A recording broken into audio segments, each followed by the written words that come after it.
I know. Give me Thanks, Bryce. I know. I'm ready. Cool. All right. Good morning. Good afternoon. Today's meeting of the Municipal Code Enforcement Board is called to order on September 22nd, 2021. Welcome, everyone. Please rise for the Pledge of Allegiance. I pledge allegiance to the flag of the United States of America, and to the republic for which it stands, one nation, under God, indivisible, with liberty and justice for all. Please be seated. Agendas of today's meeting are on the wall of the entrance to the chambers. Please remember to turn off all cell phones. The Municipal Code Enforcement Board consists of 7 members who are appointed by the City Council. We serve voluntarily. It is the board's intention to promote, protect, and improve the health, safety, and welfare of the citizens of Clearwater by providing this equitable, effective, and inexpensive method of enforcing certain codes within the city. The board considers new business items in 2 parts. First, the violation, and then affirmative relief. Formal rules of evidence do not apply. Each side is limited to 15 minutes. The board may grant additional time. All proceedings will be conducted in a calm, civil manner. Individuals who conduct themselves otherwise will be asked to leave. If necessary, they will be escorted from the chambers. Now I ask all of you who plan to speak to please rise and be sworn in by the clerk.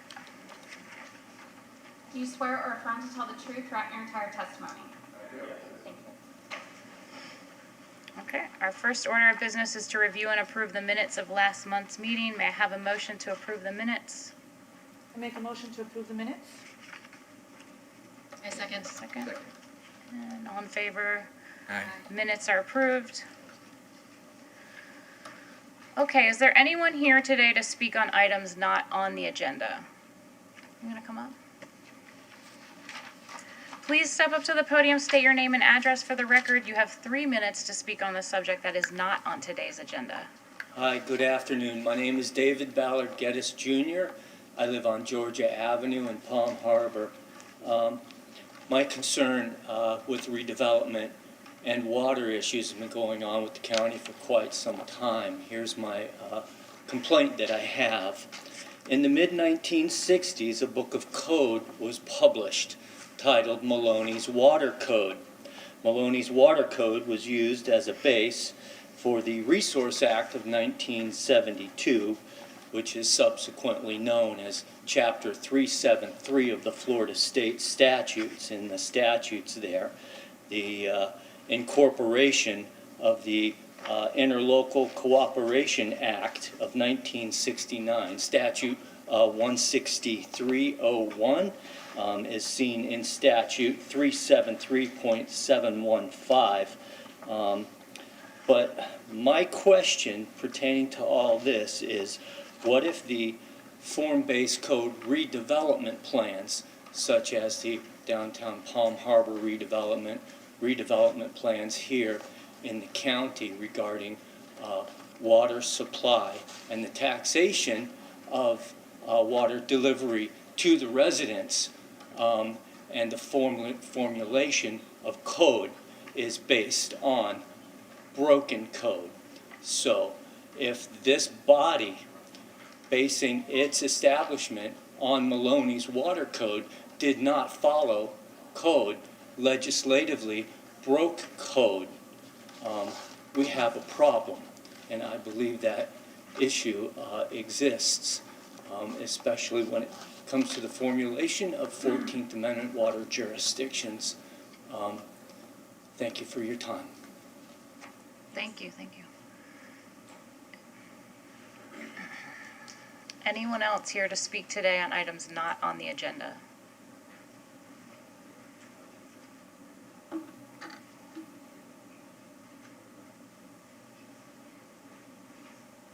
Anyone else? Items not on the agenda? No? Going once? Would you like to come up? Please step up to the podium, state your name and address for the record. You have 3 minutes to speak on the subject. Thank you. My name is Robert Sparts. Address is 1651 Misty Plateau Trail here in Clearwater. The last time I was present here, I got a 90-day extension to try to get a permit to have a pool demo completed. I'm still actively working on that. I asked code enforcement to give me an extension. They said I'd either have to appear today or the 90 days expires tomorrow.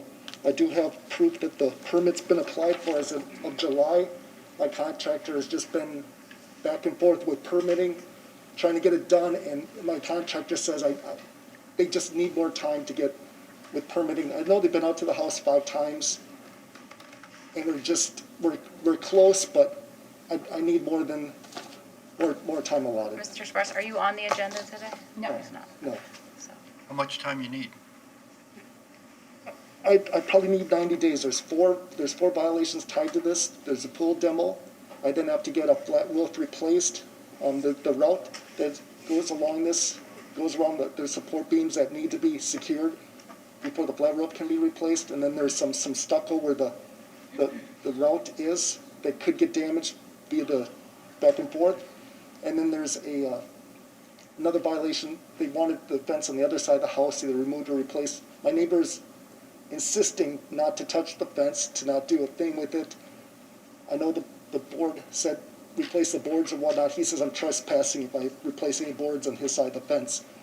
So I'd like to either see if that code could be removed, or if I take the fence down, which is my only option, the neighbors insist it's got to be replaced. So I'm at an impasse. I know Mr. Brown said last time, try to work something out with your neighbor. My neighbor is not. He just wants a new fence, and I'm not gonna just put up a new fence just because. I'd rather take it down. But there again, he's like, do not take down this fence. So I'm at a big impasse. I need your guidance what to do. Mr. Sparks, is it your fence or is it his? Have you established who's? I at the least I think it's a shared fence. It predates mine in his ownership, and it's according to your property lines. yes, it's right down the line. There's a big oak tree, and it comes around the oak tree, and it juts around the oak tree and goes on. And he hasn't done nothing with it over the years. I've done nothing with it over the years, and unfortunately, it's. I remember. I was thinking originally I was going to have my pool demo go across his property. We had agreed I'll replace the fence if you give me access. He denied me access. So part of it was it's going to cost me a couple grand more to go the opposite side of my property because he refuses me access, which was part of. I'm like, hey, we got to take down the fence to get back there. Now he says, do not touch this fence. And unfortunately, I'd love to comply, but I don't want to infuriate my neighbor any more than he already is. we understand. Is the inspector that's working with you, is he or she here today? Yes. Are you prepared to add to shed some light on this? I'm happy to speak to it. Thank you. This is Mr. Sparks. I'm sorry, I was helping another citizen in the hallway, so I'm not quite sure what he said. If you remember, he had a property at 1641 Altair Trail. It was with sandbags on the roof, holes on the roof, never brought into compliance, still not in compliance. I had a conversation with Mr. Sparks yesterday for about 40 minutes, as well as our city clerk, Nicole Sprague. He also lives on Misty Plateau. The pool was popping out of the ground. The fence was rotted. There were some holes in the, I believe in the soffit, and the exterior was coming off on the south side. Forgive me, I'm winded. I told him I'd give him more time if he's doing something. I haven't seen any paperwork. There's no contracts. This case has been over for 16 months. You got to do something. Without my paperwork here, I don't have anything to speak to it, but all I get is excuses. So according to you, there has been no activity or any work done in. He's pulled a blue tarp off the roof on Altair, but has sandbags scattered on the roof because there's holes on the roof. He wants to use the money he wants to sell the property on Altair to put into the property on Misty Plateau. I told him it's going to be hard to sell a house when it's raining every day full of water, but if he could find a buyer and possibly sell it, speak to our attorney. If there's a stipulation agreement they want to do with him, it's up to them, but liens are going to continue to accrue till it's fixed. You said you haven't seen any paperwork or any permits? I get very long-winded emails, conversations. He never signs a certified mail. If he would work with me, work with the city, we'd work with him. He keeps saying, work with me, work with me. It's been 16 months. How much time do we give? Right. He has something in his hand that appears to be a, Oh, I'm sorry, real quick. I just need you to speak into the microphone first of all. And if we're looking at the permit, if it's about the pool, I have nothing to do with the pool. Jason Cantrell has the unsafe pool. I have the fence, the exterior surfaces for Misty Plateau, and I have the case on Altair that he used as a rental property for 5 or 6 years without a BTR that's still in violation. let's have him come back. Mr. Sparks. Is this the one that we saw So, the picture? so do you have anything, any kind of permitting, This is the in one regard to with the things that she was talking about, the house, or is that just the pool that you have? This is the pool. No, Okay? I don't think so. Maybe, I don't think so. Is it an application or a permit? Yeah, I'm sorry. It's an application. The permit hasn't been granted yet because like the contractor. Well, again, I got a list of contractors from Jason, so I picked someone that Jason recommended for me to try. I contract with them. They started. It looks like on July 28th. We just have. They meet a condition. The permitting adds a condition. They meet the condition. Permitting adds a condition. So it's been since July. New conditions. They meet. We got a silk fence that's been up for a couple weeks now that they wanted, and then they added more conditions. So it is in the works. I got my canceled check for the half the down payment. I got the contract for the demo work. This one is not for the roof. This permit, this is for the pool? I wasn't coming to speak on the Altair. That's all separate issues. My deadline is for tomorrow for the 90 days to get the pool demo removed, as well as the stucco, the fencing, and the soffits off the flat roof, which, Do you have a contract for that stuff? no, because it's taken 90 days, I can't even get a permit on this, so as I said, I can't get the soffits part of the flat roof. What happened was that when it popped a little bit, it raised the support beams. The roofer's not gonna do a thing, because if it settles again once the pool removed, it's gonna break the TPO, the roofing. So we gotta get that stabilized first before I can replace the roof. I'm not gonna, and then do the soffits twice, if that's gonna be replaced as part of the roofing contract. Is this invoice dated? Is there a date? Oh, I didn't date it, so that's why I printed a copy of the date that I wrote, down payment for the work. It was on 7/11. So that has been, as you can see here, he Mr. cashed Schwartz, it. So I've been diligently trying to get this done. we appreciate that and the attention to this, and we understand you have a lot on your plate. I'm not sure we can offer you an extension today. This is something you'll have to bring back up when you're on the agenda. We've already voted on this. You're already in that process, and you're working with your inspectors, which is the best thing to do. Right, which is, this letter here from Jason. Jason said basically appeared today, so I called out of work today so I could, so I'd love an extension. I don't want what happened on Altair where I didn't know I was supposed to present my case on the court date. It had been in limbo for some time, and I missed it, so Jason wanted me to come in, said the best option was to come in today. I just want an extension so I don't start getting more fines on another property. And as far as I thought, the Altair was in compliance.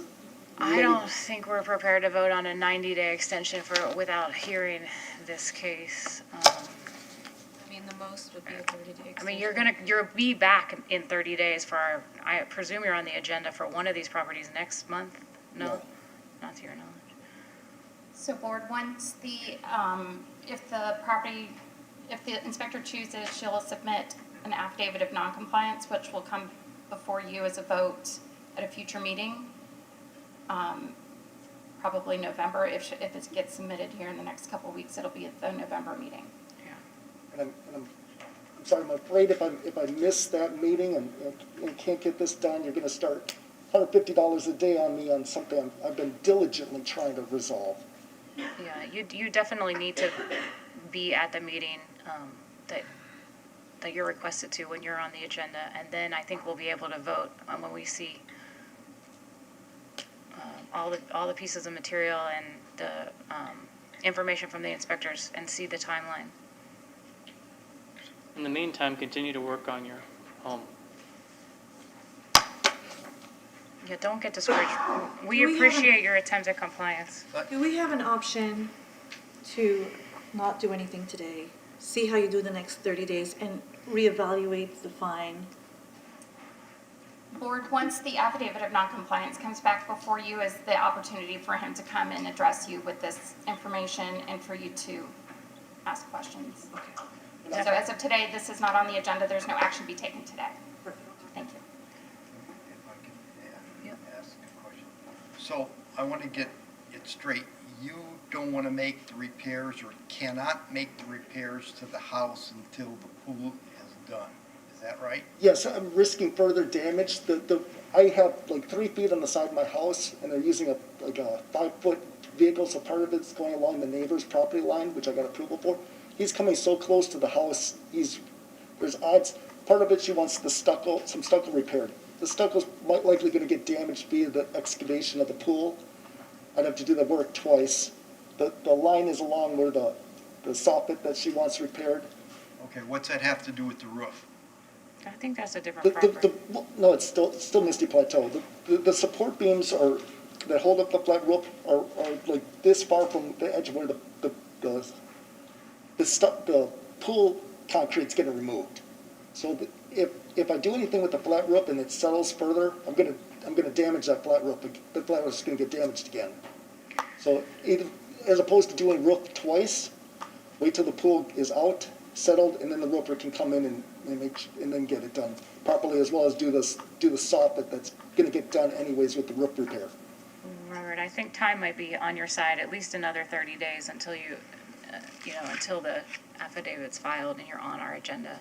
But we just can't vote on this today. Yeah, I'm just afraid if I miss that, you're gonna ding me No, again. please don't miss that. Please show up for when you are requested. I'm not just 100% certain that's going to show up next month, whenever it does. I'm a school teacher. It's almost impossible right now with COVID to get out. That's why when he sent this about 5 o'clock last night, I was on the phone immediately. Please, someone cover my class so I can be here today. Otherwise, I wouldn't have done this. I'd be with my students right now. Sure, there's not a whole lot they can do today, but we will give you notice at the next meeting, okay? Thank you. Okay, thank you. Is there anyone else here to speak on items not on the agenda? Afternoon, Board. Ken Peaslide, Code Enforcement Manager. I wanted to take this opportunity to introduce our newest team member, Rebecca Mulder. She's just started her training phase, and I'm sure you'll be seeing her often at Code Board with her new cases. Thanks, Ken. Hello. Welcome, Rebecca. Which kind of cases will she be, you assign her a district or? She will have a zone. In addition, we are going to be getting a inspector that will be assigned specifically for business tax receipts. We will additionally be getting a supervisor and a customer service reps, so we can stay on top of those things a little bit more effectively. Great, thank you. Thanks, And welcome. unfortunately, we're losing our sign inspector. October 1st is his last day and night will be. Oh, Yes. Well, at least he got the Dunkin'. we always appreciate his Yeah. colorful slides. Thank you. Welcome, you. Rebecca. Welcome. All right, anyone else? Items not on the agenda? Okay. Next on the agenda are the new business items. And I believe we are moving some things around. Yes, thank you. The item 7.1, we are moving from the end to the beginning of the agenda, please. Okay, case 129-21, accept the nuisance abatement lien for respondents Deborah M. McClung Blentz at 1862 Francis Drive for lot clearing, inoperative vehicle, and hauling trailer. Is there anyone here to speak on this case? Afternoon, Board. Ryan Odegaard. Miss Blentz is not here today. About 15 of her neighbors are. I don't know if you guys would like to hear from them first or after I present my case. That's up to you. Well, I'd like to hear what's going on first and then hear from them, I guess. So hear from me first? Okay. We're up there already, so. All right. Oh, sorry. No, you're fine. I got it. All right, so this is, as I said, Ryan Odegaard, Code Enforcement Inspector for the City of Clearwater. This is case 12921 for 1862 Francis Drive. There's 3 violations at the property for Code Section 3-1503 B5A, accumulation and placement of nuisances, Code Section 3-1503 B6 for inoperable vehicles on property, and Code Section 3-1407 A1A and 3-1407 A2C. That's for a hauling trailer in the right-of-way, but also for a hauling trailer that's not screened by a fence in between the principal structure and the right-of-way. I sent notices of violation on July 8th and then again on July 15th, just because she had moved the hauling trailer from the road into the property, with a compliance date of July 14th, July 23rd, and then she had asked for an extension when I actually made contact with her, so I moved the compliance date to August the 5th. I did receive the certified mail on August the 4th, and then I posted the property on September 9th of 2021. Just so you guys have an overview of where this property is, it's to the east of Keene and south of Union Street. I have it marked here. When I first went out to the property the first day, this is how the property looked. You can see there's some stuff on the exterior of the home. She never closes her garage, and everything's kind of kept in her garage, which is allowed. But some of those items had started to come outside. This is when I noticed that she had a hauling trailer that was untagged and unregistered in the street. And then she also had an ABV, which is that silver Audi right there, that was also inoperable. Again, just some exterior storage items. So I posted the trailer. When I went out to the property on the 22nd, more items had come out of the garage, and you can see she's now moved the trailer into the grass. So I posted it for all the outdoor storage. Again, this is all items that are now on top of the car that were previously in the garage. When I went back out on August 16th, even more items have come out. And when I went out on 9/7, there's now 2 hauling trailers in the driveway that are inoperable. The 2 vehicles, the Ford Ranger and also the silver Audi, still have no tags. And just more items that are sitting outside the home. Posted the property on September the 9th. And when I went back out yesterday, you can kind of see this is one half of her home, where everything is still sitting outside in the front yard, and now there's even more stuff that is sitting on top of the vehicles and out in her driveway. I'll let you guys deliberate unless you have any questions for me, and then you can hear from her neighbors. Have you spoken? At length. Tell us about. What are her Miss plans Blunt's- here? Miss Blunt's has a story for everything. Her husband passed away. Everything belonged to her at one point, or everything belonged to her husband at one point, and she was inventorying what was in the home. And I said, well, is there any way that you can do this inside your residence and not out in the street and out in the front yard? Then when I went out and saw the truck that was at the property that previously was not there, I asked her about that. She said she has no idea where it came from. She went to bed that night, and the next day she woke up and there was a brand new truck in her driveway. Nice. Like I said, she has a story for everything. This has been going on for years. When I actually went back to the office and looked at all the case history, there's been 4 previous inspectors who have had the same problem with her, which her neighbors will attest to, that it's been going on for years. It's just never been brought before the code board. And that's why I want to bring it, is so that we actually get an abatement order, so that anytime it gets to this, we can just immediately go out and abate the process and they don't have to deal with this. So we can just take a motion Yeah. on this? Yes, so it would be the nuisance abatement motion. Yeah, I'll go ahead and start. I move to enter an order finding the respondent in violation of code and require the respondent to correct the violations within 5 days of the board's written order. If the respondent does not comply within the time specified, the city may take all reasonable actions, including entry onto the property, to abate and maintain the nuisance and charge the respondent with the reasonable cost, which will become a lien on the property. If costs, fines, and fees remain unpaid 3 months after such lien is filed, the city is authorized to foreclose, collect, or settle such lien. I second that. I have one quick point I want to ask. Do we need to let citizens Yes, comment? Yeah, I was just gonna say. So, yeah. Whoever wants to go first. Yeah, they came, I saw So it some. looks like we're prepared to to make a motion on this, but do any of the neighbors have anything to add in addition to what we've seen?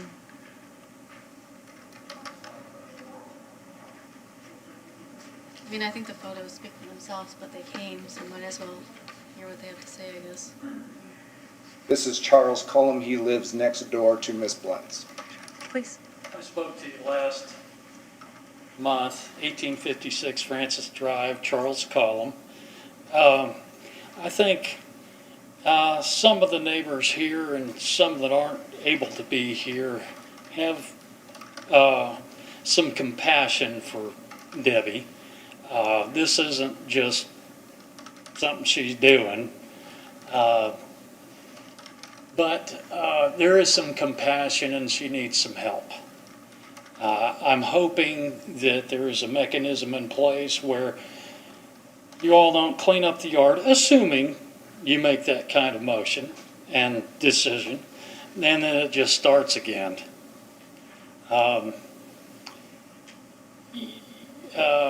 Ryan has the violations written down, and you know, if it's analyzed, you could probably come up with a bunch of them. There are rats, raccoons, you name it. You've seen it. It's been wet a lot. It stinks. There's dead animals. You get in the backyard, which my backyard is attached to. There's a pool, unprotected, untreated. There's testimony in that stack of papers we gave you all that the neighbor, I went to the neighbor behind so he could write something up too. He watches rats run back and forth across his fence and mosquitoes and that kind of thing. So not to belabor this, I know you all are going to do the right thing. I'm hoping there's a mechanism to keep it from continuing. Thank you. Thank you. Thank you all. Thanks, Charles. Appreciate it. I think that There's a Ryan motion. will extend to her whatever services are available. It sounds like there's some other issues. Yes. Yes. I'm sure you'll offer Miss Blentz whatever services the city. Yeah, Can use and to to help address her. the pool and everything, I have asked Miss Blunt's if I can go onto her property. I can't just walk into somebody's backyard, and she said at that time that I could not. What I'm asking from the board is that you allow us to go onto the property and abate the nuisances, and at that point, I could gain access to the backyard and see the condition of everything, and at that point, I will address those violations.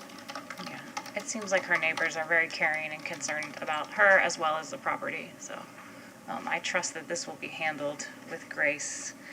Okay. I so would like to check to make sure that we'd be able to go on the backyard as well and do some quick research on that, if you don't mind. If they issue the abatement order? If they'd be able to go into the backyard, that's something I'd like to check on. I suppose we can go ahead and issue the abatement order today if the board is so fine, but I'd like to just on the back and do some research before we actually go into the backyard, make sure that that's okay. you can work with Ryan after this. Certainly. Yes, sir. You gotta come up. No, sir. You have to come up. Sorry. No. No, Charles, please come up. Oh, no, okay. sorry. Thank you. No, that's all right. But I do need you at the microphone then. Okay. Go ahead. Sorry. No, that's okay. I was a city manager in Tennessee. We had our way of doing things there. A fence around a pool was required. There is none here. My sister, who lives in the house, we're taking care of my father. She thinks that just a screen enclosure is enough. But I don't know, so that should be looked into if you get to go in the backyard. Thank you. We have a motion. Yes. Give me one more second. Yes. To address his concern, that pool was put in prior to 1999 when a screen was not required, so the city cannot mandate that she put in a screen. I just like to know the abatement order. What takes place? Do we get? So when an abatement order is issued for public nuisances, that allows the city to go onto the property and abate or remove those nuisances. Junk, trash, debris, and operable vehicles, those are all abatable nuisances. So when we go onto the property, we would be taking everything off of the property that is causing the nuisance and the violation. Okay, and then you charge the property owner for the cost of doing They it? would get placed on, so the cost that the city incurs for doing that, that would get placed as a lien on the property. Can you include putting up some sort of screen around the pool at the same time when you abate the rest of the stuff? That is something that I would have to get with Mr. Middich on. Yeah, I'd have to check on that. I don't think so, but I can certainly get back to you on that. Again, because that pool was built prior to 1999, there was no statute or ordinance that said that every pool had to be screened by a fence or Yeah, you screening. can't make her put a screen up because of the timeline. Okay, so the people out there are thinking to themselves, okay, they abate, they clean, they cut the grass, it looks really great, and then it starts all over again, right? So an abatement order stands for 5 years, meaning at any time that the property goes back into violation, we can come and then abate the property again. Which is why we're here today, because of all the previous cases, she's always either taken time and months to clean it up and she's come into compliance, but she's never actually gone before you guys and gotten a board order that we can go out and abate the problem. Okay, I'm good with that. Will all that stuff go to the trash I assume so. We hire a contractor that is contracted with the city. They come out and they remove the items. I honestly couldn't tell you where they go. Any further questions? We have a motion. Do I have a second? I second Okay, all in favor? Aye. Aye. Okay, motion passes.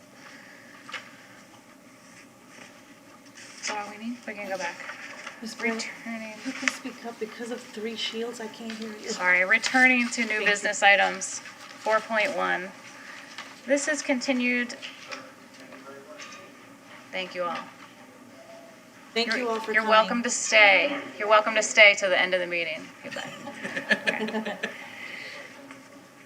Okay. Okay, so 4.1 is continued? 4.1 has been continued, and I don't think your agenda's reflected, but 4.2 has also been continued, to the October meeting. So jumping to 4.3, case 108-21. Find respondent Dennis Hill at 204 Pennsylvania Avenue in violation of code for hauling trailer, exterior storage, inoperative vehicle, and lot clearing, and issue an order with the compliance deadline and fine if compliance is not met. Is there anyone here to speak to this case?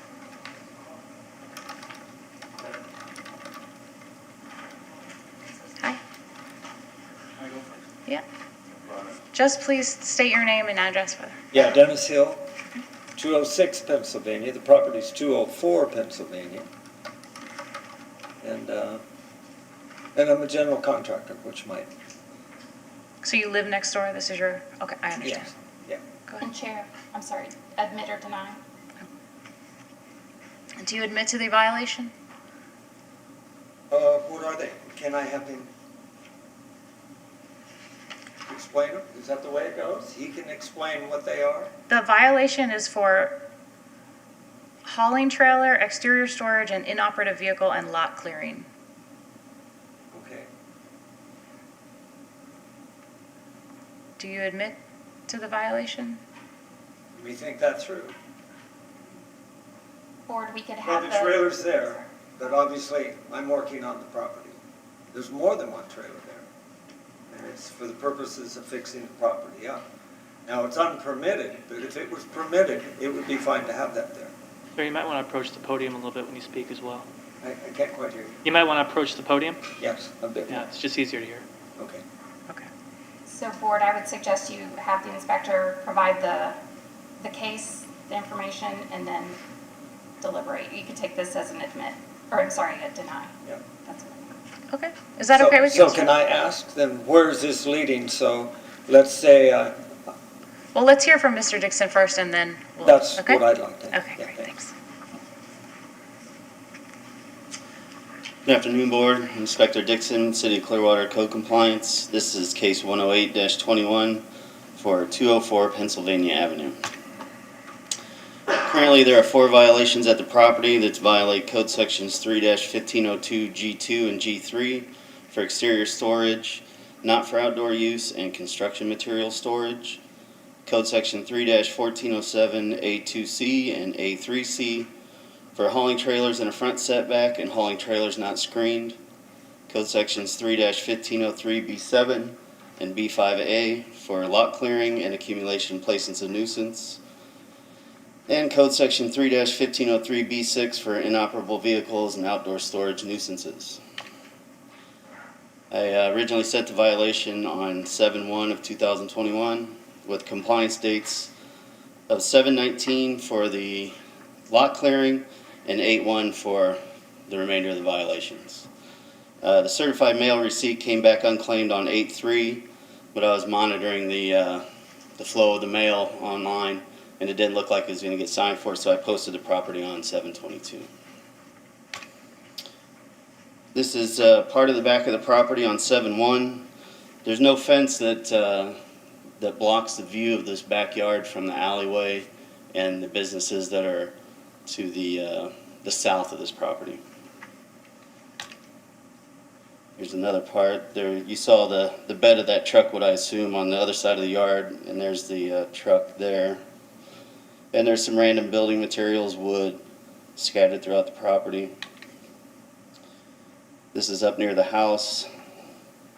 He tells me that the house had a lot of these items inside and they were trying to clear them out, but now they're just being stacked up outside the property. Here's one of the trailers that's out in front of the house. The trailers could be there if he had a building permit, but there are no building permits, so the trailers would either need to be in a backyard behind a fence or removed from the property. Here's the backyard on 8/3. There's a trailer, there's a couple of vehicles, part of a vehicle. There's just more items strewn out throughout the property. Here it is on 9/20. Some rubble showed up and some other items. It just seems that there's more items come as time goes by.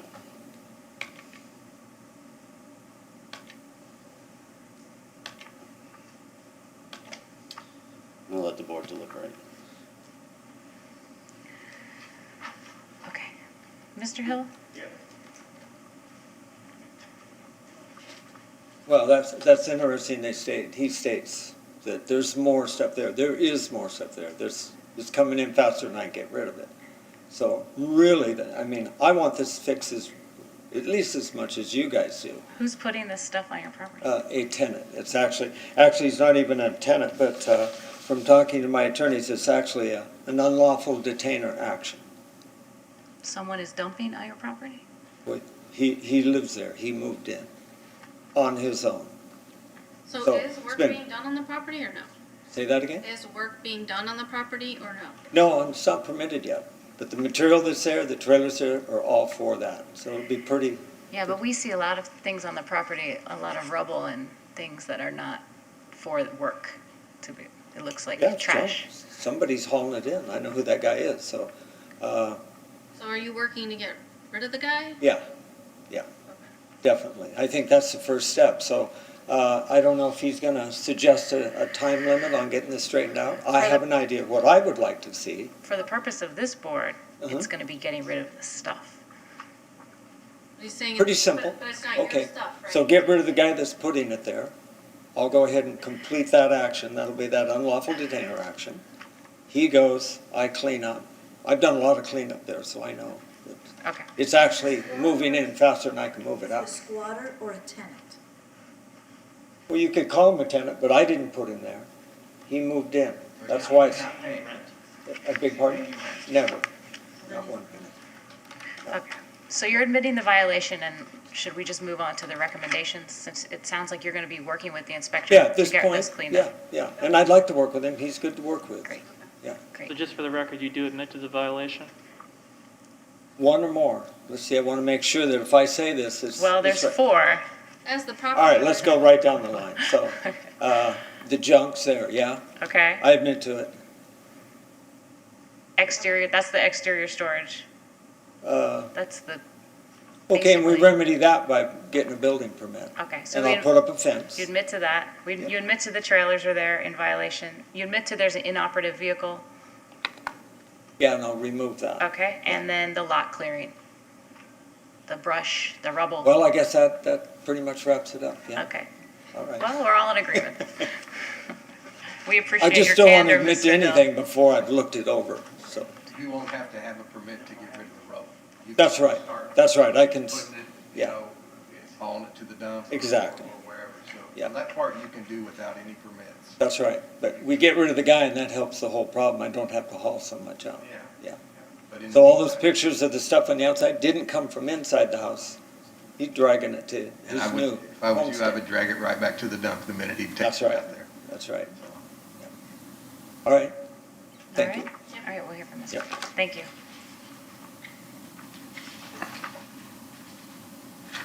Do we need a declaration? You need a declaration? Yeah, do I have a motion or declaration? I move to find the respondent in violation of the code as referred in the affidavit in this case. Second. All in favor? Aye. Okay. And Need a declaration? Seth, do you have recommendations?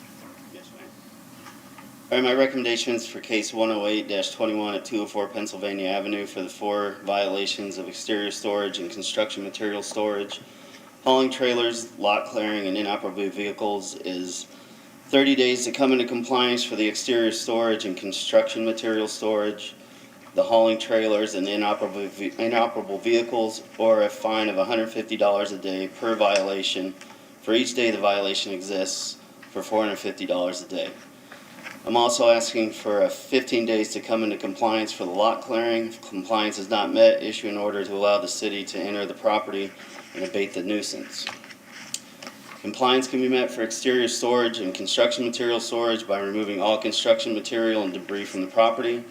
Compliance can be met for the hauling trailers by removing all hauling trailers from the property until either a building permit is applied for or the property, or a fence can be permitted and installed around the backyard and the trailers moved behind the fence.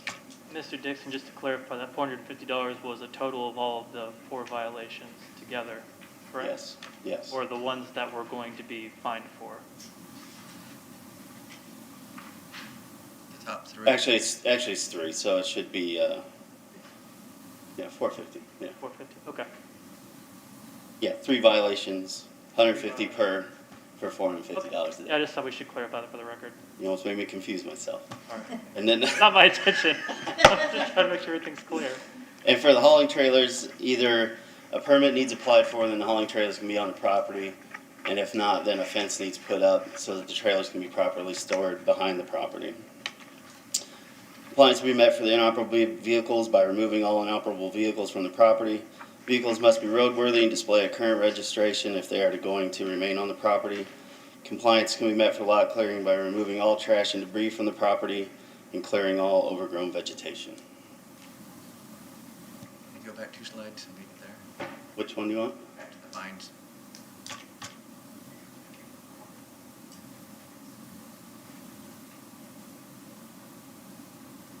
I move to enter an order requiring the respondent to correct the violations on or before October 22nd, 2021, to come into compliance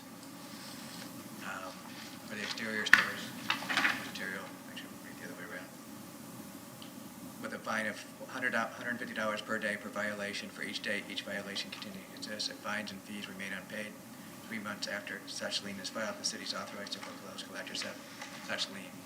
We're just doing the first part first, right? There's 2 pieces, Nicole? Nicole, there's 2 parts. Yeah, Yeah, because now there's a 15-day for the. but there's no fine on the lot clearing, is that what he's saying? There should be. It's only for 3, right? So we're voting on the first motion's just for the first one. I'm not 100% sure. Is I'm the sorry. first? This Are is we? 2 motions, right? Well, he has it separate by days and there's no fine for So the lot clearing is a nuisance abatement? Is that what you're The seeking? bottom is the nuisance abatement. So for the 15 days, I'm asking for an abatement order, like, Right, that's a different order. Oh, okay. Thank you for the clarification. I second your motion. Okay. Do we need to let Mr. Hill speak to any of this? Yes. Or- Okay. Thank you, Real quick, Mr. I Dixon. just need to get the motion clear. So we have a motion for the 3 items for October 22nd, at $150 per day. And there's a second to that? And is there a motion for the lot clearing? That's Separate, where we're okay, just good, going. thank you. So go ahead, yeah. Do you want to do the lot clearing? You want to do the lot clearing? Nuisance? The nuisance abatement one? Yes, please. Page 7. Okay, so regarding the lot clearing, I move to find the respondent was in violation of the code as referred to in the affidavit in this case. That's was in compliance, so you got to go to in compliance. Which one is that? Oh, 7? 7. Okay, my apologies. I move to enter an order finding the respondent in violation of code and requiring the respondent to correct the violations within 5 days of the board's written order. If the respondent does not comply within the time specified, the city may take all reasonable actions, including entry onto the property, to abate and maintain the nuisance and charge the respondent with reasonable costs, which will become a lien on the property. If costs, fines, and fees remain unpaid 3 months after such lien is filed, the city is authorized to foreclose, collect, or settle such lien. May I amend that to be the 15 days? As suggested by Dixon, instead of 5 days. Is recommendations 15 and vote 5? Yes. 5, 15 days then. I correct. The violations within 15 days of the board's written order. I'll second that. Thank you. All in favor? Aye. Mr. Hill, do you want to come back to the podium? Do you understand what Mr. Dixon and this board is asking of you? Yes, yes, I would ask for more. Okay, so they're saying that you have 30 days to basically clear everything, get everything cleaned up before fines will start accruing. Do you think that you can do No. that? You cannot do it in 30 days.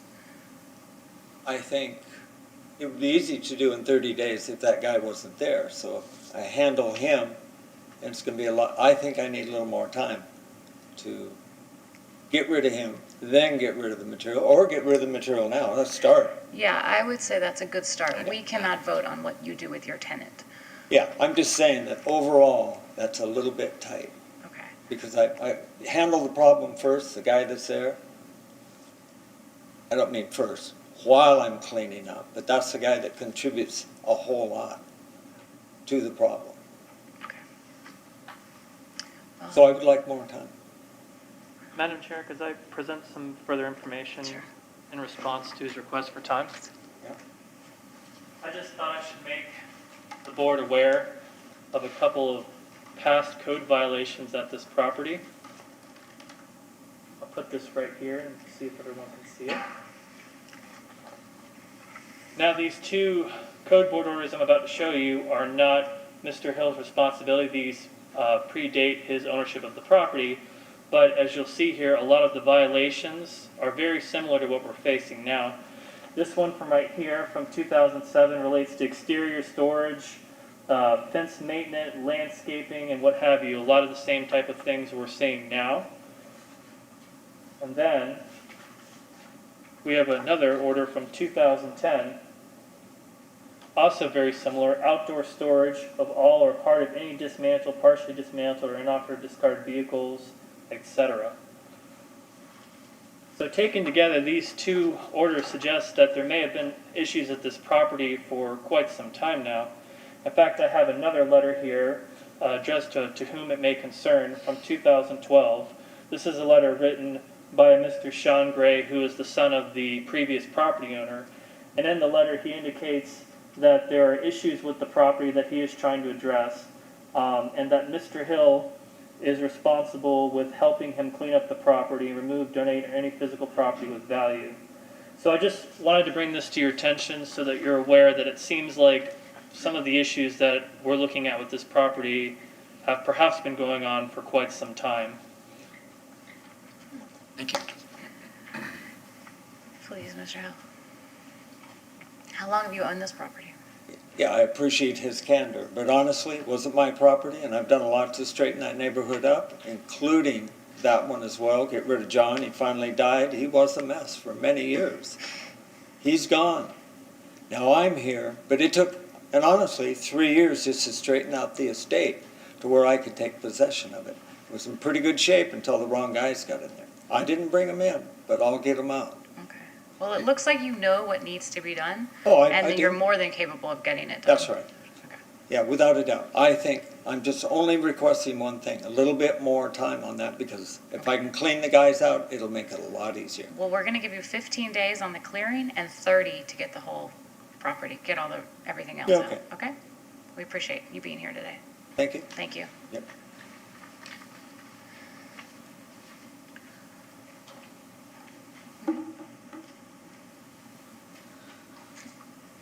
So you've made the motion No second.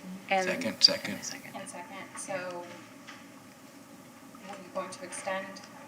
No, we passed, Okay, we so- passed the motion and the abatement, yeah. The nuisance abatement. So we're good? We're good. Yeah. Yep, moving on. Case 109-21, find respondent Mohammed Al-Laham at 31 Windward Isle in violation of code for short-term rental and residential rental business tax receipt and issue an order with a compliance deadline and fine if compliance is not met. Good afternoon, Board. Julie Phillips, Inspection Specialist with the City of Clearwater. Mohammed is not here today, but he has brought his property into compliance, so I'll be requesting a declaration of violation. Fantastic. I have a motion. Do we have a motion on that? I move to find that the respondent was in violation of the code as referred to in the affidavit in this case. The violation was corrected prior to today's hearing, and enter an order to find, no fine to be imposed. If the respondent repeats the violation, the board may order a fine up to $500 for each day the violation continues to exist. A second. All in favor? Aye. Aye. Motion passes. Case 110-21 finds respondents Darnell Macapinlack at 2040 North Highland Avenue in violation of code for short-term rental, residential rental business tax receipt, and issue an order with the compliance deadline and fine if compliance is not met. Ms. Phillips. This property is also in compliance. I'll be requesting a declaration of violation. I move to find the respondent was in violation of the code as referred to in the affidavit in this case. The violation was corrected prior to today's hearing, and to enter an order of no fine be imposed. If the respondent repeats the violation, the board may order a fine of up to $500 for each day the violation continues to exist. A second. All in favor? Aye. Aye. Motion passes. Case 111-21, find respondents at 1201 and 1215 Drew Street LLC at 1215 Drew Street in repeat violation of code for exterior storage and issue an order that a daily fine be imposed for each day the repeat violation existed. Mr. Guest, is anyone here to speak on this case? Yeah, Jim Urick, on the board. Pardon me, Jim, your name again? Jim Urick, I'm representing the building, and UHRICH. And thank you, board, for bringing this to my attention. Do you admit oh, sorry. I'm sorry. Are you admitting the violation? Well, kind of, we're in the business of the CDC stuff, and I've seen the signs around, like, so unfortunately, you know, like these, you might have seen it around town and stuff like that. So we have to comply to the CDC guidelines, so that they've requested a lot of protocols, as well as quarantine the boxes for being a supplier for the area, including Hillsborough County. So basically, the last time the building was in violation, that was right during a hurricane, that was Irma. And we took care of all that. It was pretty much cut and dry, no fines, no nothing. We took care of the wood and some of the paint that needed done on that. Then the pandemic happened. Well, unfortunately, in 2008, there was a pandemic as well. We helped support that. Nobody knows about that one because only a small segment of the society was affected, 50 million people. But this pandemic happened, so no fault of our own, we gotta have all this stuff is going on, as well as Elsa. Now, all this stuff is kind of out of my control, and no fault of my own, that we've had to take care of all this other stuff. Okay. Basically, okay, they can ask questions, We're yeah. not there yet. Okay, yeah, go ahead, I'm sorry. Say that you did this or you're denying it? Well, we did this, we had to bring out the desk and 2 chairs, just like the CDC guidelines and protocols requested. We have a courtyard, so we had 2 desks, a chair out there, and a table. That's what started. the ongoing stuff in the courtyard. Regarding the exterior Yeah, storage. regarding the exterior, so We're if you getting have a picture of it or whatever. So basically, the courtyard is outside, and the office is kind of joined together in the courtyard. Okay. So it's kind of fenced off, and nobody could really look in there unless they get up there and look really far back. But the boxes, we had a quarantine. That was another CDC guideline. When it first came out, a lot of the stuff was an unknown. You know, everybody was like, what's going on next? What's the next protocol? What's this? What's that? So basically, trying to explain it in a way that I can. Sir, if you Yeah. can go ahead and take a seat, board, if you want to have the inspector come up and present the case. Yeah, well, to make it super quick now, just so No, we're all on the we're same out of page. order. We just asked you a yes or no question. Do you Okay. Well, deny or say Well, that? I'm kind of denying it because Okay, we'll this take is a the deny. progression that went on, and there's We'll take there's the other deny, stuff at the have a property. seat, and Okay. then after he comes up and explains the Yeah, situation. there's a progression that I like to mention. Thanks. Yep. All right, we'll take that as a deny. Mr. Castman. Good afternoon, Board. Dan Casman, Code Inspector for the City of Clearwater. This is for case number 111-21 for 1215 Drew Street. There was one violation here. It's a repeat violation for Code Section -3-1502F1, 3-1502G2, and 3-1503B6 for exterior storage, not for use outdoor storage nuisance. The definition of a repeat violation means a violation of a provision of a code by a person who has been previously found through a code enforcement board or any other quasi-judicial or judicial process to have violated or to has admitted violating the same provision within 5 years prior to the violation, notwithstanding the violations occurred at different locations. I posted a notice of repeat violation of this property on July 6th of 2021. This was originally brought to Code Board 1215 Drew Street in February 28th of 2018 by a different inspector for outdoor storage. On February 28th, 2018, 1215 Drew Street was brought before the MCEB by Inspector Allie Stewart for exterior surfaces and outdoor storage.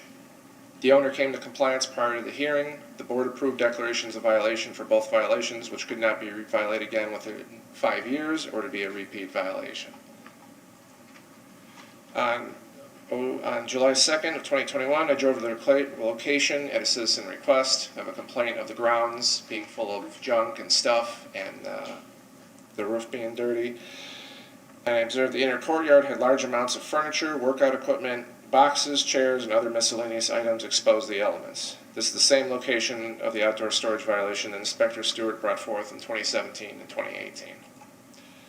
On the 6th of July, I drove the location and posted the property with notice of repeat violation. After this date, I went back to the property every few days to take another photo of the violations. And on July 27th, 2021, the owner cleaned the roof and removed all the furniture and other miscellaneous items from the grounds of the property. So this is 1215 Drew Street. This is just some of the older photos I found in the files from Inspector Stewart. If you know this building, if you drive down Drew, if you've ever seen it, it kind of has like a raised parking area. But this was the photos Inspector Stewart took of the interior, where all this stuff was sitting in the courtyard, just items, random chunks of wood, some furniture. I had seen the property, but a citizen had complained to me that there was a bunch of stuff in the interior and the roof needed a little bit of work.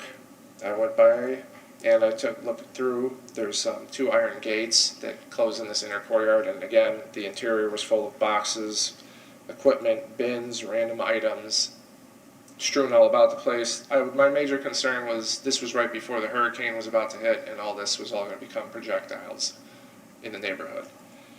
This is the posting for the repeat violation on the 6th.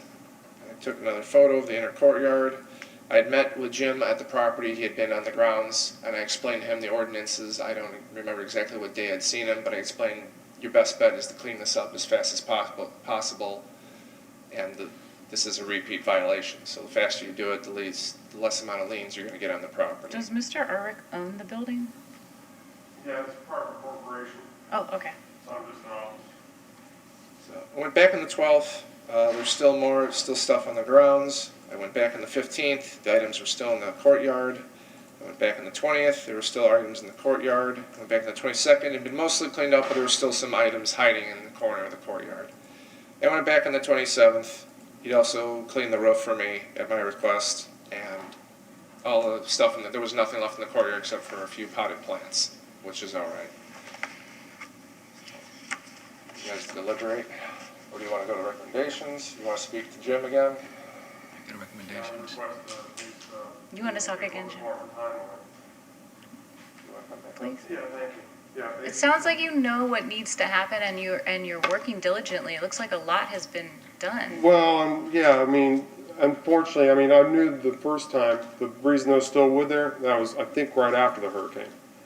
And then since we're in the business of kind of like helping out the community, whether it's CDC guidelines, some of the other stuff, we're kind of like an essential business. So, and there's other stuff we help, like various items for construction and stuff like that.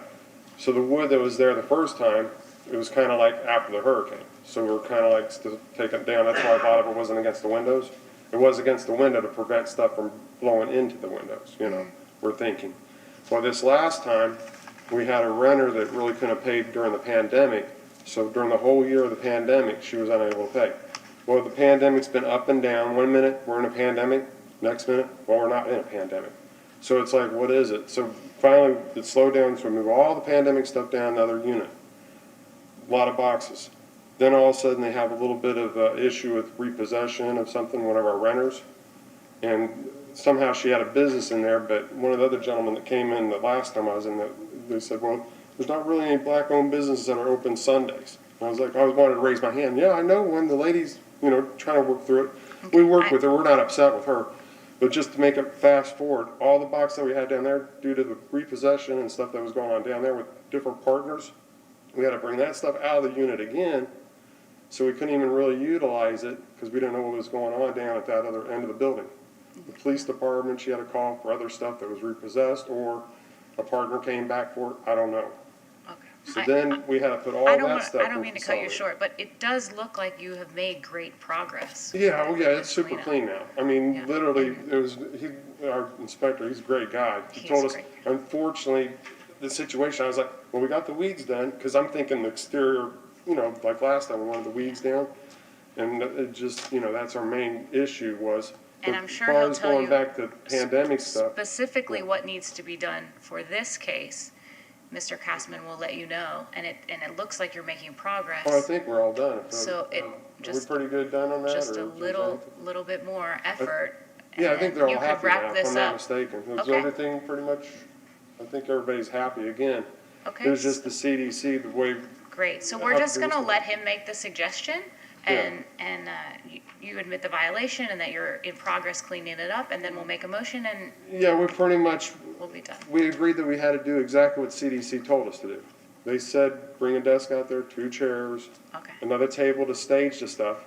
But it's Well, outdoor. you might have even to the bring it in exercise- every night. Well, no, but, no, we had well, actually, no, that stuff's a lot of money. So literally, we had to consolidate this. This stuff happened during the day where something was going down at the other end of the building. Police reports, I didn't bring all that stuff in. Okay. As far as the building being clean, I have a picture from 4/4/20 of everything being perfect, if I could use that as an exhibit. I don't know if you just stick it under here or however this works. It shows everything being cleaned up because when the government loans were coming out, we're thinking, what are our people gonna do? Because we're not, you know, everybody's business was kind of slowing down, 25% less, 30.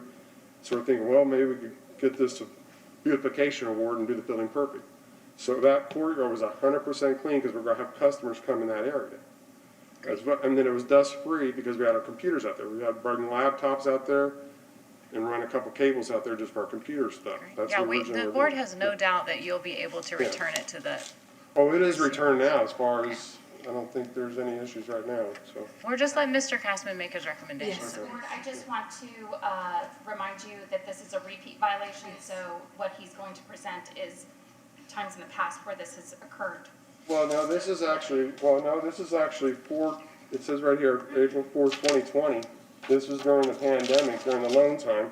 So the prior one was 18, I believe. If I'm not mistaken, the slide that was up there before was 18. That was during the last Hurricane Irma. Now, ESTA also happened, so we had skids on the property as well.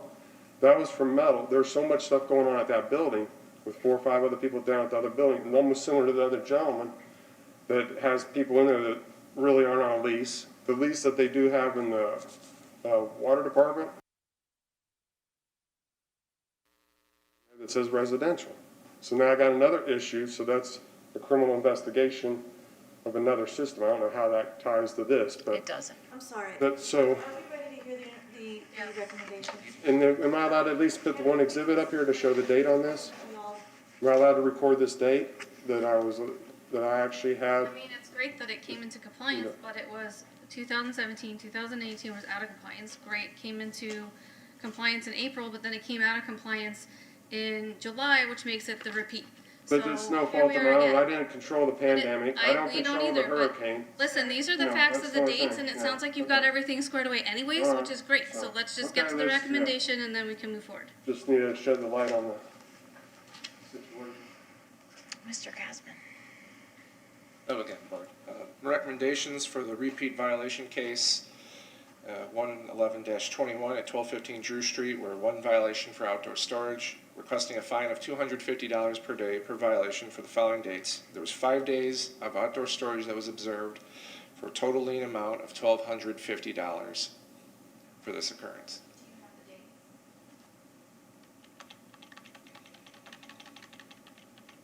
It was the 6th, the 12th of July, the 15th of July, the 20th of July, and the 22nd of July.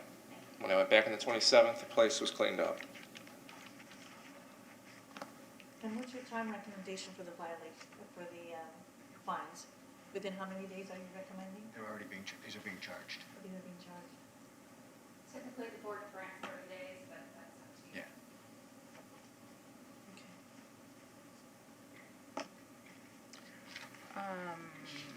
Which So we've motion? had a So we're looking motion. for a first motion for a There's a repeat. repeat violation motion that Yeah. I think that's just. Yeah, I moved, yeah, probably the first part. I moved to find the respondent was in violation of the code as referred to in the affidavit in this case and is committed to a repeat violation. Second. All in favor? Aye.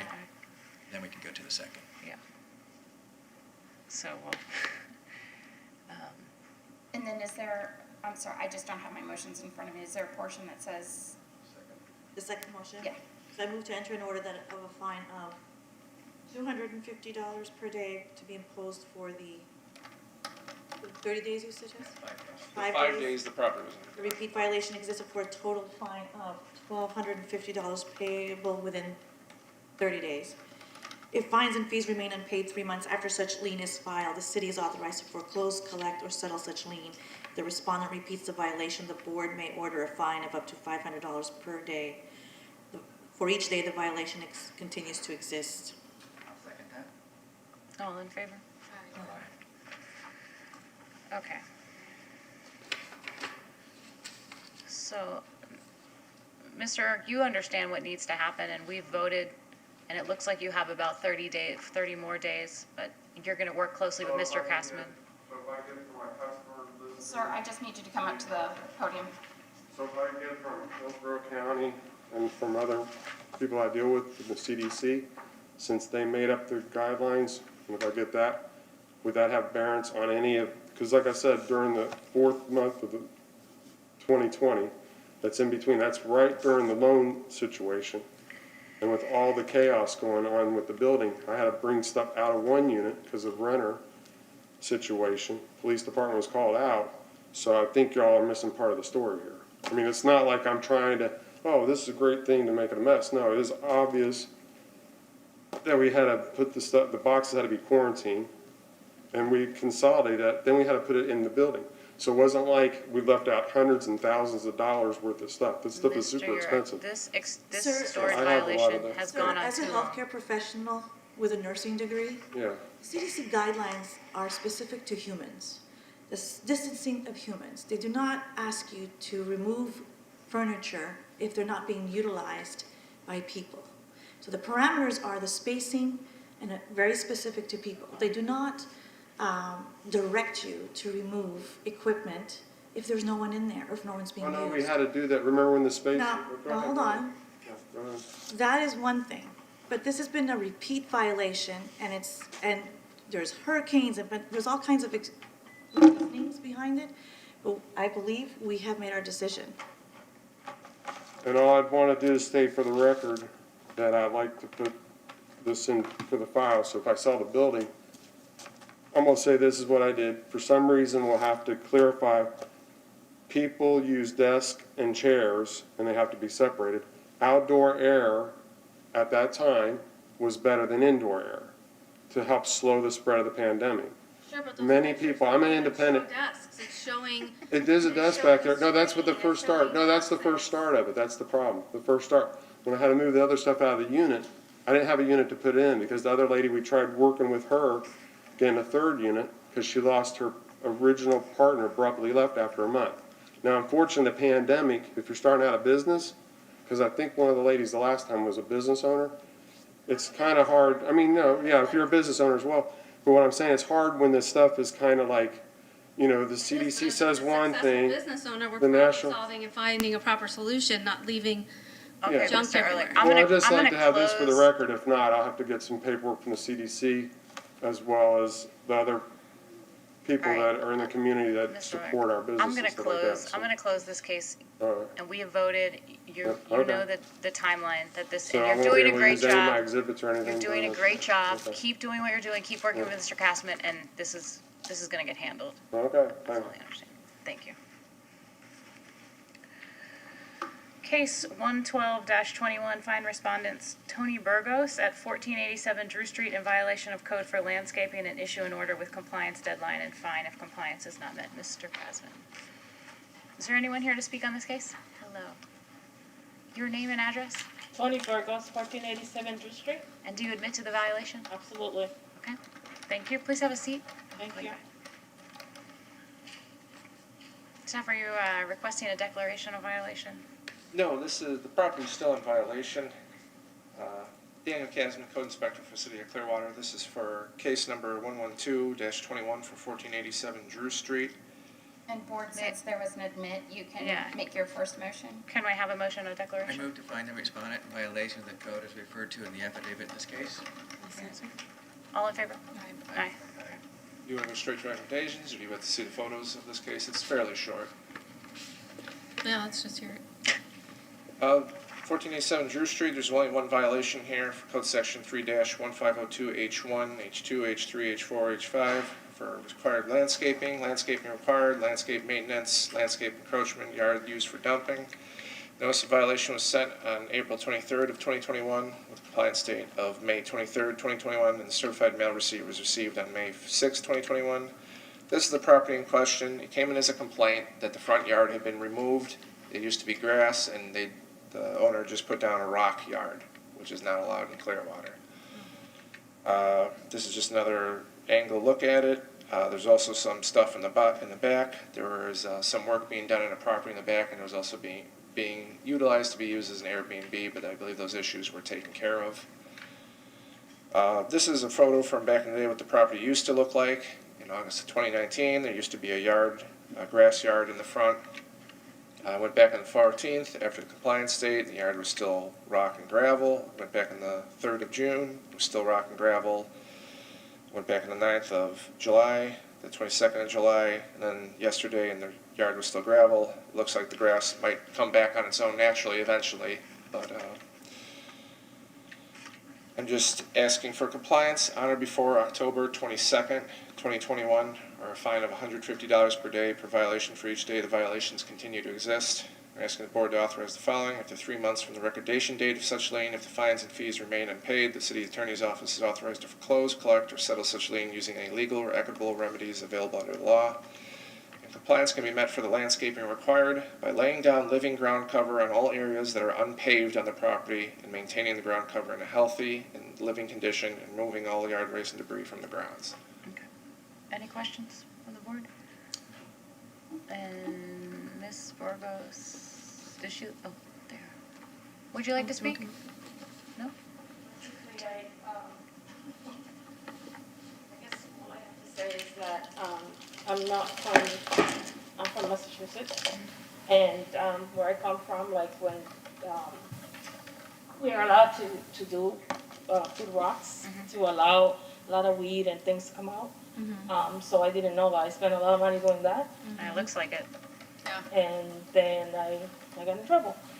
So out of ignorance, now this week, I had hired someone like about a month ago, and they removed part of it, and that's why you see part of the grasses or the wild whatever is growing, the wheat. It's not grass, it's wheat. And then he came with COVID for like a month, and now, as a matter of fact, today they're working to remove all of that. Okay, so And you then just understand put what like needs sod to- So down. that's gonna be back to throw dirt again and have the wild whatever, make everybody happy. Yeah, and any debris, thank that's you. in the yard, any rubble, all that will have to be removed as well. Okay? Yeah, everything's, well, on the side that I put the gravel, because the other side's like he showed, it's the same, nothing was done to the right. It was just the left side of the house. So it looks like that they're requesting 30 days before Yeah, any that's fine. fine. You're Fine. okay with it? Okay, we appreciate you being here. Thank you Yes, for thank you. for working with us. I move to enter an order requiring the respondent to correct the violation on or before October 22nd. If the respondent does not comply to that date, the board may enter order a fine of $150 per day per violation. For each day each violation continues to exist, if fines and fees remain unpaid, 3 months after such lien is filed, the city is authorized to foreclose, collect, or settle such lien. A second? All in favor? Aye. The next Boom. one, Withdrawn. withdrawn, Mr. Kessman. Withdrawn. Withdrawn. Cleveland Street. Case 115-21, finds respondents JME Trust at 1423 Park Street, number A, in violation of code for residential rental business tax receipt, and issue an order with the compliance deadline and fine if compliance is not met. Anyone here to speak on Park Street? No.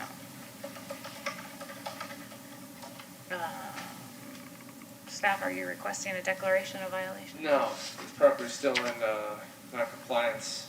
There's property still being rented without a business tax, so I can go straight to the recommendation. Yes. First motion? I moved to find the respondent in violation of the code as referred to in the affidavit in this case. I'll second that. All in favor? Aye. Daniel Casman, Code Inspector for the City of Clearwater, for case 115-21 for 1423 Park Street. The one violation here for residential rental business tax receipt. I'm requesting compliance on it before October 22nd of 2021, or a fine of $150 per day per violation for each day the violations continue to exist. We're asking the board to authorize the following. After 3 months from the recordation date of such lien, if the fines and fees remain unpaid, the city attorney's office is authorized to foreclose, collect, or settle the lien using any legal or equitable remedies available under the law. And the compliance for the residential business tax receipt required can be compliance by obtaining a business tax receipt for the residential rental or by ceasing to rent the property.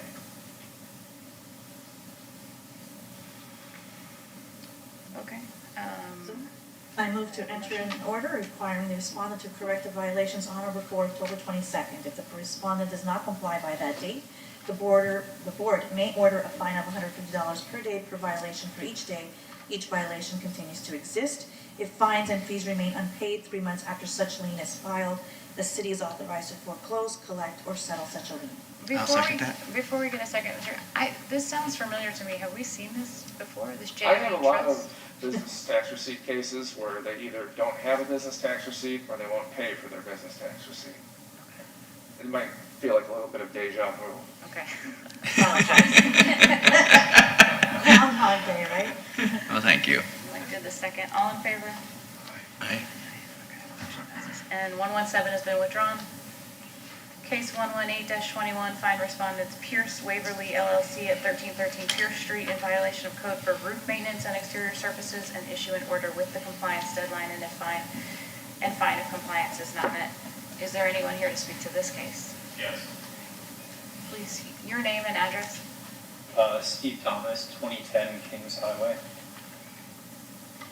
And do you admit to the violation? Guilty. Thank you. Thank you. We'll let Mr. Keswick speak. Thank you. And staff, may I have a motion on the declaration? I move to find the respondent in violation. All in favor? Aye.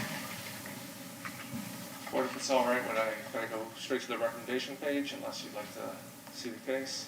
I'm fine with that. It sounds like you guys are working closely together. So, for this case, the roof maintenance issue, Daniel Casman, Code Inspector for the City of Clearwater, for 1313 Pierce Street, case number 118-21. There are 2 violations here for roof maintenance and exterior surfaces. I'm actually requesting a declaration of violation for roof maintenance, as that has come into compliance. And for the exterior surfaces, I'm requesting compliance on before October 22nd, 2021 for exterior surfaces, or a fine of $150 per day per violation for each day the violations continue to exist. I'm asking the board to authorize the following. After 3 months from the recordation date of such lien, if the fines and fees remain unpaid, the city attorney's office is authorized to foreclose, collect, or settle such lien using any legal or equitable remedies available under law. The roof maintenance, the property is currently in compliance. There was some damage to the fascia, but that has been repaired. And compliance for the exterior surface can be by removing all algae, mildew, dirt, and chipping paint from the exterior of the structure and repainting where necessary. Okay, any questions from the board? No. And Mr. Thomas, do you have anything to add? Yes. I want to come into compliance, I just need more time. I have a building next door also that I need to do some fascia work on. And I talked to my painters, they're backed up now because of the rain. There's a chance I could have it by October 22nd, but if I could have it through the end of November, I'd appreciate it to be safe. I want to redo the fascias on the other building and then get both buildings cleaned and painted at once. The other one hasn't been cited, but I talked to Daniel about that and we agree it does need to be done. It's on its way. Yes. I'm okay with that. When is the next meeting? October 27th. And he's requesting a November, To the what's end the of November date? Sorry, I have the list. I have it. The 17th of November is the. Do you want to make a motion for the 17th? Is that fair? Yes, ma'am. Yeah, November 17th. It's up to you guys. Thank you. If I may ask a question, if they're still backed up or something, I don't think it'll be a problem at all, but do I bring something on that date showing they've been hired and all of that, and them writing saying they've just been backed up with the weather and all? You're going to get it done by the 17th. I believe I will, I've never failed, but We're going to count on you. Thank you. thanks. I move to enter an order requiring the respondent to correct the violations on or before November 17th. If the respondent does not comply by that date, the board may order a fine of $150 per day per violation for each day each violation continues to exist. If the fines and fees remain unpaid 3 months after such lien is filed, the city is authorized to foreclose, collect, or settle such lien. All in favor? Aye. Aye. Do I need a declaration for Oh, for the the other roof. violation? For the roof For the roof maintenance? maintenance, I moved to find the respondent was in violation of the code as referred to in the affidavit. In this case, the violation was corrected prior to today's hearing and to enter an order that no fine be imposed. If the respondent repeats the violation, the board may order a fine of up to $500 for each day the violation continues to exist. I'll second that. All in favor? Aye. Aye. Excellent. Thank you very much. Thanks. Case 11921, find the respondent Florida First Properties, Inc., Trey at 1468 Cleveland Street in violation of code for permitted uses halfway house and issue an order with a compliance deadline and fine if compliance is not met. Is there anyone here to speak? Welcome back. Your name and address. John Linehan, 1659 Long Street. Could you spell your last name for me? Linehan, for Florida First Properties. Trustee. Welcome back. What's going on? We have some discussion, so no, not agreeing with the violation. Do you want me to discuss now, or you want to have Damon go first? So you're denying is what you're saying? Yes. Okay. Yeah, you can sit and we'll have you back. Thanks. Okay. Mr. Kreisman. Board, Daniel Kasman, Code Inspector for the City of Clearwater. This is for case number 119-21 for 1468 Cleveland Street. There's one violation here for Code Section 1-104B, 2-100, and 8-102. It's a zoning violation, unpermitted use in the downtown district, a halfway house. Notice of violation was sent on June 24th of 2021 with a compliance date of July 24th, 2021, and the certified mail receipt was received on July 6th of 2021. The two districts, a halfway house, the downtown district is where this property is located. There are certain uses you can have in the downtown district. The institutional district is another district, more for like hospitals, schools, churches, things of that nature. And there are rules for what you can and can't do in each district. According to the definitions in 8-102, a halfway house means a residential use providing transitional housing for persons needing substance abuse treatment, criminal incarceration, and similar environments. A community residential home means a dwelling unit which provides a living environment for up to 14 unrelated residents who operate as the functional equivalent of a family, including such supervision and care by supportive staff as may be necessary to meet the physical, emotional, social needs of the residents. Community residential homes should not be located within 1,000 feet of each other. This is a chart, and I hope you're able to read it. It has two districts highlighted as D and I for downtown and institutional, right here and here. Here are the uses that are lined up, and whatever use is supported, there has an X in that specific district. When we get to halfway houses, they're only allowed to be operated in the institutional district in Clearwater. This is the GIS viewer of the location, 1468 Cleveland Street. The zoning for that area is downtown, therefore a halfway house could never be operated out of that location.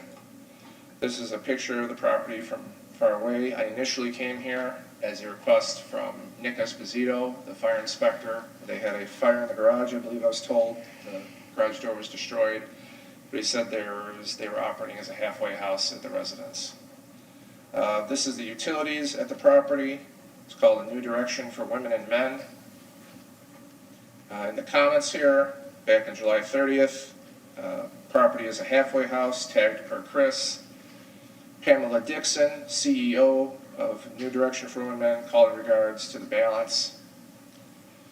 This is the Google photo of when you type in A New Direction for Women and Men. It's a halfway house. They operate out of St. Petersburg, but they just recently started operating here out of Clearwater. When I go on their webpage, A New Direction for Women and Men believes in providing individuals with the tools to live healthy, clean, and sober, productive lives. We are compassionate, caring, confidential, with 15 years' experience in residential recovery. We are committed to the success of the individual.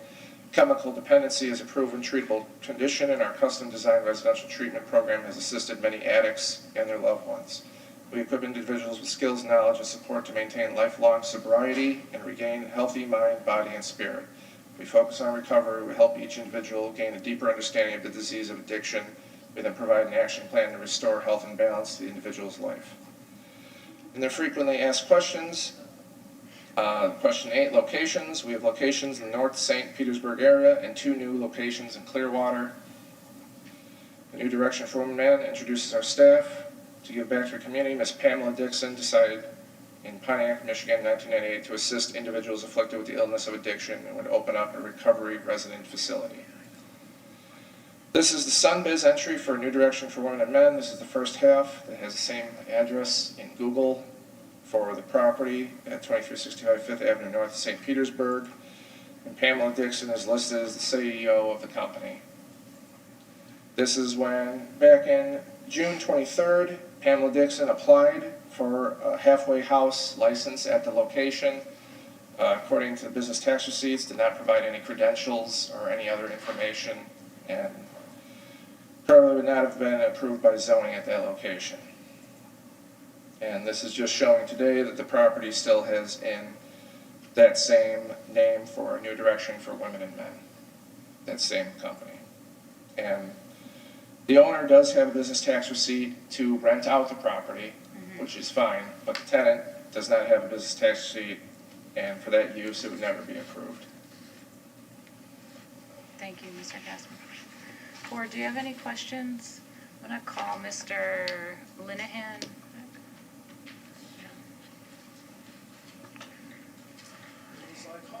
All right, so, couple of questions, comments, I guess I'll start with. I'm not sure the board, I'm not sure everyone was here before. This is Pamela Dixon is your tenant. You are the property owner. Correct, yes. She's our tenant. We have rent several houses to her in Clearwater, but most of them are in St. Pete. She runs a transitional living space. I'm not denying any of that, and we are in the process of going back and forth with her. She would have been here today but her daughter had a baby in Michigan 2 days ago, so she couldn't be here. I guess addressing the issues, simply put, if the board orders me to evict her, I will. But until the board tells me I have to evict her, I won't, because she's a protected individual under, the people that live there are protected individuals under the ADA and the Supreme Court, I forget what the case is, but people that are in transition, people that are addicted and are no longer using are considered handicapped. Therefore, according to many court cases, including 3 of them from Florida, you cannot, you have to treat them just like individuals. If a family can live in the house, so can these people. And that's where the conflict comes in. I won't evict her because I'll be violating that law. As you interpret it, that's right. Yeah. So I can't do that. If the board says I have to kick her out, okay, now it's on you, now it's on the board, and I have some standing. I don't have standing to say that myself to the board because I'm not a party. Well, we'll listen to the recommendations. That's certainly not within our jurisdiction, but there may be fines and liens imposed if this doesn't get resolved. Well, and that's it, then we'll listen to it, and all I'm asking, if you do say that, can we give it till the end of October? No, there's one more. How would you like to see this resolved, knowing that she cannot get the permit for what she wants to do? Well, that's a two-part question, because how would it be resolved? If she can't get a permit, then we'll move. We'll find another house for her somewhere where it's legal, or we'll go to a different city for the people that live there. As we said last time, there's never been any issues with her tenants. We've never had any complaints. The fire was an accident on a barbecue thing. So we'll make her move. My particular wanting would be to challenge the city of Clearwater on their zoning. You can't disallow a handicapped individual just because they're handicapped. So, Right, but the zoning has been in place for quite a while, so. Well, this is the first time I've been sitting in front of the board. Right. And there's been other cases, and you guys have a couple going right now where they're talking about. So, sir, Changing the zoning. do you admit that your client or your tenant is running a halfway house?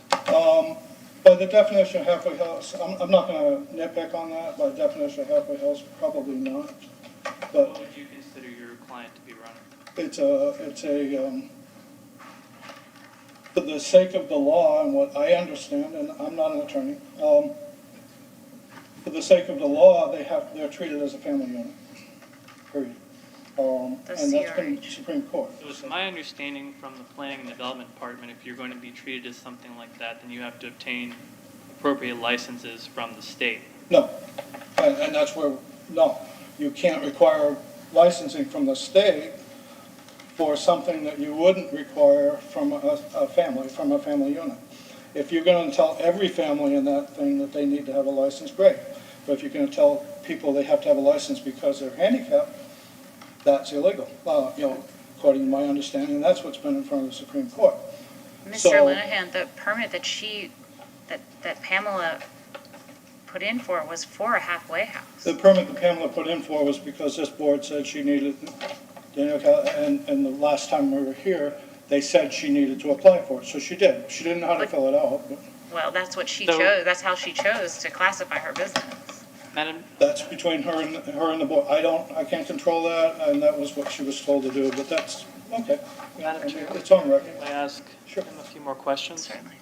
So you consider then your tenants, the people living at your property under your tenant's supervision, to be a family unit? They're treated the same as any family unit, according to law. According to what I've read. Can I ask you a few questions about your property then? So as far as the interior doors of your property go, do they contain padlocks or keyed doorknobs? I don't know about each individual room. I can tell you we do a lot of rehabs. It's your property though, right? Yeah. You don't know if you have locks on your door? I don't know what's on them currently. I know when we do a house, sometimes we put locks on every door, yes, sometimes we don't. I don't know what's currently there, to answer your question. Do you have leases? We have a lease. You have a lease? Yep. How about this? Let me see here. Do the group significantly reforms over the course of a 12-month period or during the lease term by losing and regaining 2 or more members? Potentially. Again, not my, I haven't gained or lost a tenant, but you're talking about the individual people, so yes. Do they do? I don't know. I don't know what a turnover is, but I'm guessing, yes. I would guess they have turnover. Okay, well, if that's true, then that's one, there's several criteria that HUD's set up that would determine whether or not you're a housekeeping unit under our code. And if you meet any of these criteria, then you would be considered not to be unless you could rebut that. Well, again, I don't want to get in the weeds with you, but. We have to get in the weeds to figure things out, though. Yeah, okay, so the issue is, again, going back to the original ADA, and I can't even think of the name, but Disabilities Act, is it's been in front of the Supreme Court, and what you can tell to a family unit, what you can tell to mom, dad, and 7 kids, is what you have to treat people with disabilities for, because other than that, you're treating them differently because of their disabilities. So therefore, they have to be treated as if they're simply a residential family unit. Now, that requires another court case. There's already been several of them in Florida. There's been a bunch of them around the country. Whether that's right or not, I can't answer that question, but that's what case law says. And that's why I cannot evict. I can evict if the board tells me to make a move. Mr. Kasman, when you were looking at the website for the tenant, what did it say about their business? Did it say anything about them being a halfway house? Yeah, it says right in Google search that they're a halfway house. So the Google search says they're a halfway house. Yeah, halfway house in St. Petersburg, a new direction for women and men. On their homepage, they What say is they the provide homepage? sobriety services. Variety services. Yeah.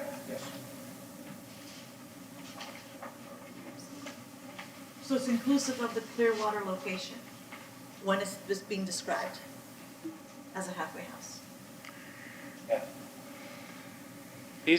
A halfway house under our code means a residential use providing transitional housing for persons needing substance abuse treatment, criminal incarceration, and similar environments. So that would be a violation of our code. if you look at it that way, yes.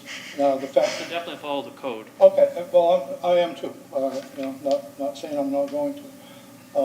But the issues that come up, and the board should, I hope, consider some of them, is incarcerated people are not a handicapped class. All right, so the group, your code groups them with with incarceration people, pre-release centers. I'm assuming that's what they're called.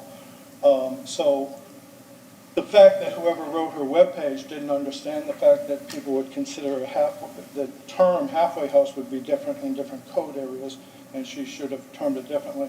But she does. She says it's a halfway house, and she applied for a halfway house permit, which could be denied. The more important question that I'm hoping the board at some point considers, I don't know if you guys do that. No. You don't do that? Okay. Okay, well, because we don't decide what the code is. So Right. the problem is you're confusing a fourplex or a multifamily unit home and the law that surrounds that with a zoning issue. You're the property owner. So regardless of the tenant that's in there, which she's obviously applied for a business or a permit that she's not going to get, and you're in violation. So if we move forward with the violation based on the facts here, you're in violation, not her. That's fine. It just seems clear to me. I agree with you. Okay, if you move forward according to what you're doing, I'm in violation. I would like, the board needs to tell me I have to have them moved. I have to come into compliance. Well, what we're going to do is we're going to give you you have to get into compliance by a certain date, or a fine will start to apply. And that's fine. And that's with you. We're not dealing with the tenant. That's your job. We're not going to tell you to evict someone. Well, you're telling me to come into compliance. Right, And I but, get the so you can, difference. that fine will be levied to you, not to her. Oh, I understand that. Okay. And that's, So then you can make the decision what you want to do with the tenants. well, at that point, If you Well, want to we'll see. fight to change the zoning, that's something That's above our entirely pay grade. different. I am not here to fight, I'm not here to fight to change the zoning, I'm here to put it on record what I think. Understood. I don't have standing, it's not my people, it's not my business to sue on their behalf, and if they choose to, great, they don't have any money, so they probably won't. I'm just here to bring it to the front again, I believe the zoning is illegal.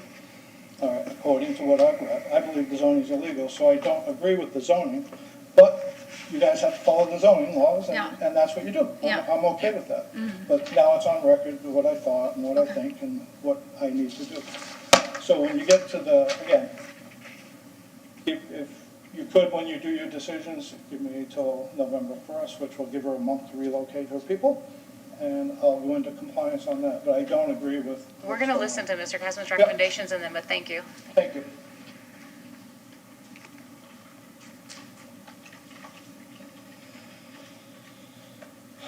Daniel Kasman, Code Inspector for the City of Clearwater, for 1468 Cleveland Street, case number 119-21 for the violation of zoning violation on permitted use in the downtown district. I'm requesting compliance on or before October 22nd of 2021, or a fine of $150 per day per violation for each day the violations continue to exist. We're asking the board to authorize the following. After 3 months from the recordation date of such lien, if the fines and fees remain unpaid, the city attorney's office is authorized to foreclose, collect, or settle such lien using any legal or equitable remedies available under the law. Okay. If the board wishes to give John more time and wishes to give Pamela more time to find housing for all the individuals inside there, or alternative housing, code is more than willing to give them more time, up to 3 months even. Regarding the fines?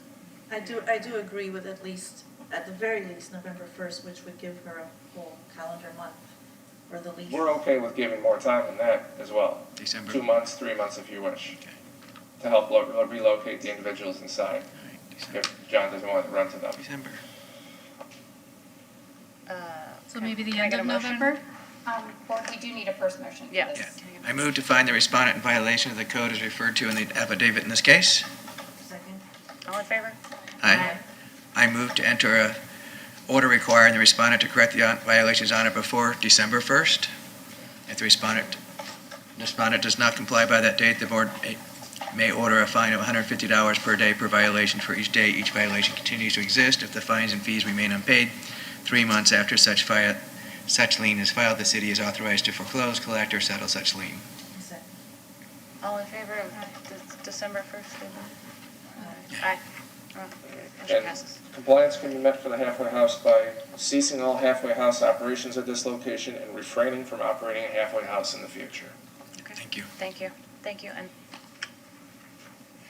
thank you again, John. Thank you. Just to clarify, I'm not operating halfway. Understood. Thank you. I rented to somebody that is. Understood. Thank you for your attention to this. But thank you very much for the time, appreciate your help.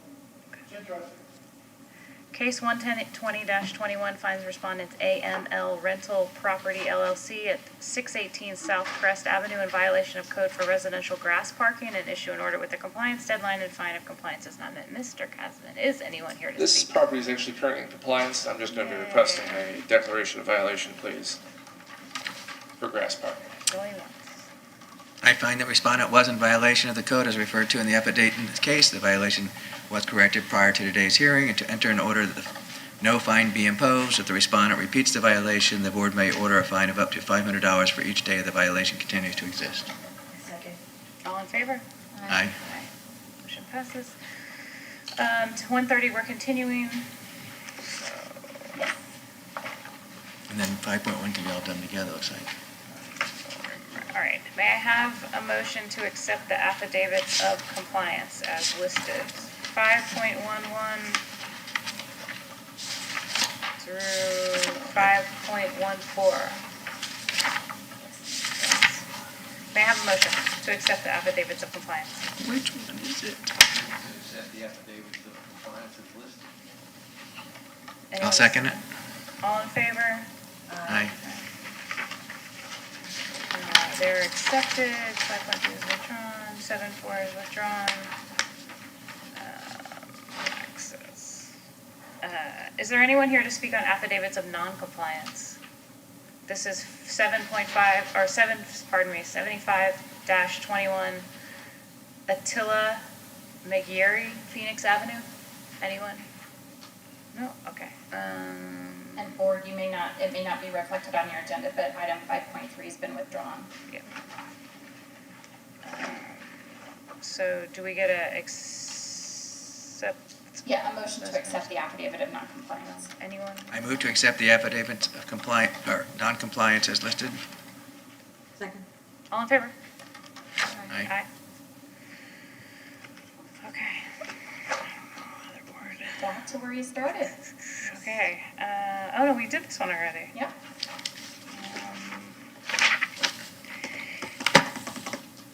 Any questions, any comments? Thank you, board. Thank you. Thank you. I now close the public portion of this hearing. I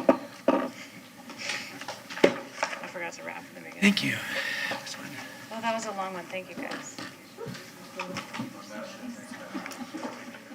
I'm Shannon.